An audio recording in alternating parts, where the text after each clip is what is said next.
nogle stærre forløbssystemer. Det synes jeg alle de andre også. Risikoprofilen for en startup og en etableret virksomhed er lidt forskellige. Og der kan vi godt blive lidt bedre til at tage større risiko ind.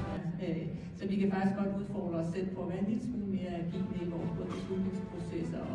Fra topsøgning, så altså, det er nogle vigtige områder, vi beskæftiger jer med. Det er jo ikke gratis at lave ting selv. Og hvorfor skal man kigge ud på en startup og sige, at det kan vi da godt lave, skal vi lige sætte et program i gang og gøre det? Det giver jo ikke nogen mening, hvis der allerede er nogen, der har lavet det. Ja, på hætteklasser. En gang. Så bøjer du nu. Se, hvordan de skulle kunne bruge den her byg det selv IoT-løsning. Created something that is unlike other ingredients of like meat imitations. This ingredient that